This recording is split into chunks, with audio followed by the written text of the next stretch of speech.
Regarding all the stimulation interventional techniques, in interventional techniques, we usually start from the injections, right? We start from either injecting, local anesthetics, or we starting with the corticosteroids. Either is a greater occipital nerve, it is in the cervical area, or we're injecting corticosteroids, intra-articularly. We do the facet blocks, we do epidural injections.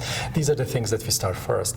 If all these treatment options do not work, then we try with a neuromodulation, with some neuromodulation techniques. We can usually try to explain to patients, what this neuromodulation means. And, usually in this is just peripheral nerve stimulation. We don't have that much, kind of concerns from the patients. I think it's different if the spinal cord stimulator is put in the spinal cord. And I'm sure that definitely colleagues, neurosurgeons who are doing the deep brain stimulation, they always do have that issue, are they gonna, change anything else in the brain, and what's going to happen. For us, since we are dealing with this peripheral nerve stimulation, the nerve stimulation is put in the greater occipital nerve area. For the migraine, there are a lot of it. You have transcranial stimulation, the patients get magnetic stimulation that they can just kind of wear over the head. We do have even a remote stimulation that patients can stimulate wirelessly, from the upper arm, and can do the stimulation and stuff. These are all the things which are kind of available.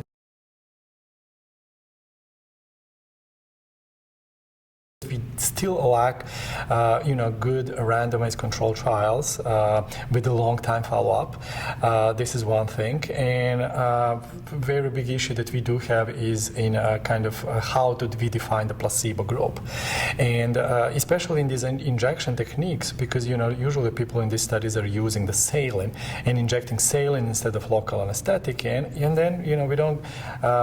Then some people get surprised because the effect and outcome was no difference.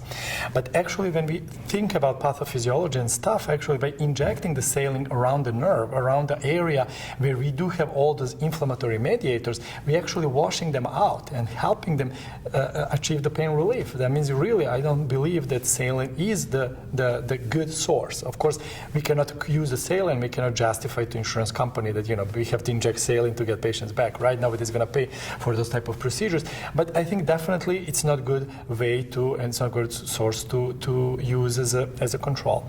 And then again, on the other side, when we do all these stimulation techniques, when we put either, patients are wearing device on the forehead or on the arm, or we are implanting some device, that's also, the question what we're going to do as a control. Some people put, majority of the studies, kind of good control, they do sham stimulation. That means, they put the needle or they put device and then don't put stimulation in, or they put stimulation. But it's interesting also, again, I think that I don't think that anyone did a study comparing how people react for tablets and pills, placebo versus interventional technique. But kind of my feeling is that we do have that, more placebo response, because again, patients, you do something to them, right? You put some device, they are wearing something, you put some stimulator in. I think just, kind of caring more about them, I think it's something that is kind of more, maybe perceived more, and maybe that's the reason why we do have more placebo response.